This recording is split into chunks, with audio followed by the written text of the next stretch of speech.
36-year-old Yolanda Bond is behind bars after she shot a teenage daughter. At 6:15 p.m. on Monday the 9th of June, authorities responded to an apartment in Maudina Avenue in Nashville, Tennessee and reports of a person shot. When officers arrived, they entered the premises and found a 17-year-old girl with a gunshot wound to her leg. Medics transported her to the Vanderbilt Pediatric Care for treatment. When questioned, the victim's mother, Yolanda, told police that there was a physical altercation leading up to the shooting. She said that she grabbed a gun and fired one shot through her daughter's closed bedroom door to place fear in her, but the bullet hit her daughter in the thigh. Yolanda was arrested and charged with aggravated assault and unlawful gun possession by a convicted felon. She remains held in the Davidson County Jail on a $30,000 bond. Yolanda has a prior felony conviction for aggravated assault with a weapon, as well as convictions for DUI, third offense and theft.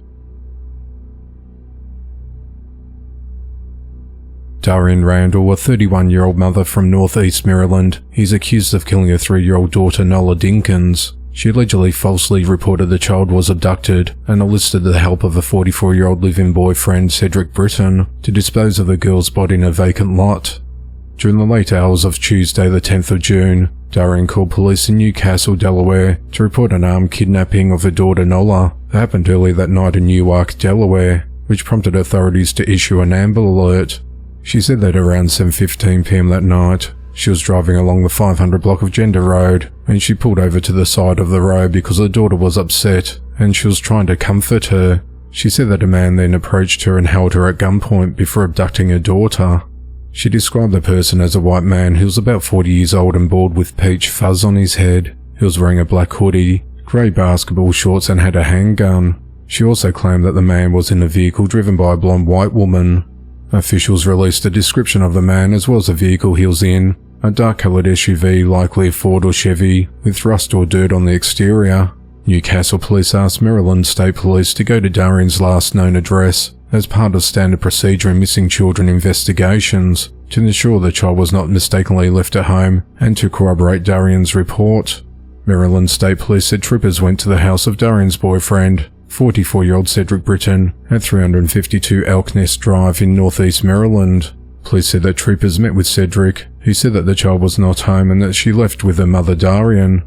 Troopers noticed several cameras outside the house and asked to see the video.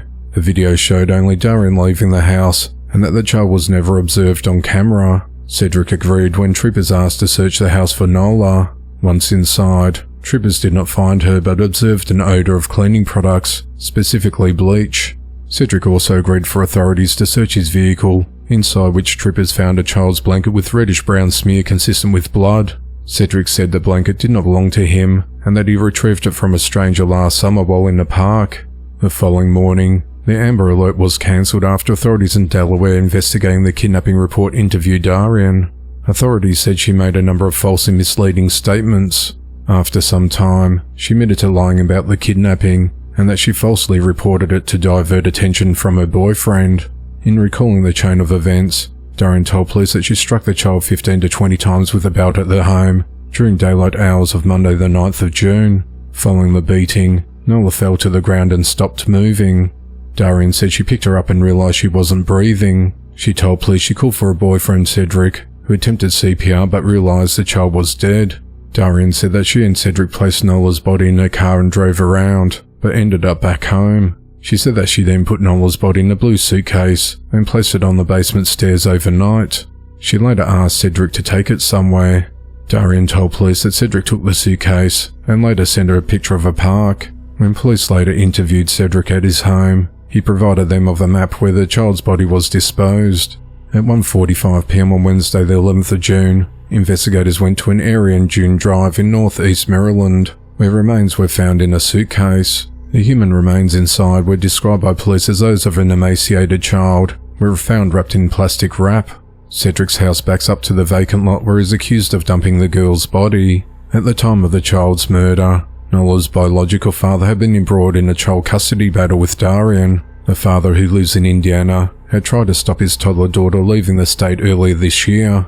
Darian was arrested and charged with first-degree and second-degree murder, child abuse resulting in death of a minor and false reporting. She remains jailed in Newcastle County, Delaware, awaiting extradition to Cecil County, Maryland. Cedric was arrested and charged with accessory to first and second degree murder after the fact and failure to report child death. He appeared in the Cecil County District Court on the morning of Thursday the 12th of June and was released on a $75,000 bond. He was ordered to remain on home detention. The investigation into the matter continues. A 15-year-old boy has been charged as an adult following a homicide investigation. At just after 8:30 p.m. on Sunday the 8th of June, authorities responded to the 900 block of Camellia Street in Cambridge, Maryland on reports of shots fired. When officers arrived at the scene, they found a man laying outside of a vehicle in a driveway with a gunshot wound to his head. Officers attempted life-saving measures until medics arrived and transported him to a local hospital, where he was pronounced dead. The victim was identified as 23-year-old Alison Ilian of Seaford. At the scene, detectives found a handgun and other evidence stemming from the incident. During the investigation, authorities identified 15-year-old Jakai Wilson as a shooting suspect. Detectives are working to identify multiple additional accomplices involved in the incident. Police said that video footage showed a large number of community members converged on the area surrounding the victim and never rendered any type of aid. Several witnesses were also reportedly seen going into the victim's vehicle and taking items from it, as well as what appeared to be taking items from the victim as he laid there. On the evening of Tuesday the 10th of June, police initiated a traffic stop on a vehicle on Feather Drive at Stone Boundary in Cambridge, Maryland, and located Jakai in the back seat. He was arrested without incident and charged with first and second degree murder, along with multiple additional offences. He remains held at the Dorchester County Jail without bond. 38-year-old William Triplett will spend almost 6 years behind bars for shooting a man during an altercation.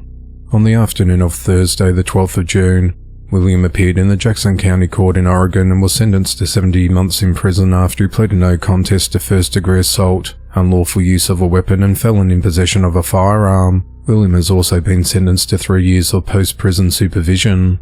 The charges stem from a shooting incident that occurred at 1:30 p.m. on the 7th of May at Hawthorne Park near Bear Creek Greenway, in the vicinity of 8th Street in Medford, Oregon. Authorities said that William and his victim knew each other and got into a verbal fight that escalated into a physical confrontation. William then shot the man multiple times and fled the scene on foot. Based on witness accounts and description of the suspect, William was located in the area of Tinseltown and Medford Centre within 15 minutes, and he was taken into custody. Medics performed life-saving measures on the victim, and he was transported to a local hospital and later airlifted to Portland in a critical condition. William will also be charged with murder if his victim dies within a year of the shooting. William has a handful of prior charges, including first-degree theft in September of 2022 for a one-wheel electrical board valued at $1,000 or more, misdemeanor charges in March 2023 for discarding refuse within 100 yards of state waters, and misdemeanor unlawful possession of methamphetamine in January 2025. 34-year-old Emmanuel Huffman is accused of breaking into a woman's home and abusing her. On the 15th of November 2024, authorities responded to a house in Davis, West Virginia, after a woman called 911 wanting to report a sexual assault that happened the previous night. After arriving at the caller's home, police and advocates for the woman's aid began questioning the victim regarding the incident. The woman said she heard the front door of her residence come open, and when she got out of bed she visually identified her assailant as Emmanuel Huffman. She said that Emmanuel had entered the house without permission or consent and began coming at her while removing his pants. She said that she attempted to run around Emmanuel, but that he grabbed her by the hair on the back of her head, pulled her onto a couch in the living room and sexually assaulted her. She said that Emmanuel got her into her bedroom and proceeded to put her into her bed. In doing so, she said that she smacked her head on the headboard, becoming dazed to the point she believed she received a concussion.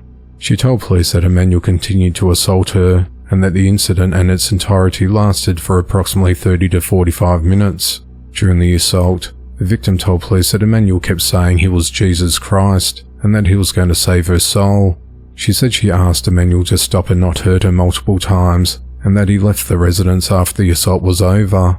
On the 12th of June, Emmanuel was arrested and charged with second-degree sexual assault. He's been held at the Tygart Valley Regional Jail on a $70,000 cash-only bond.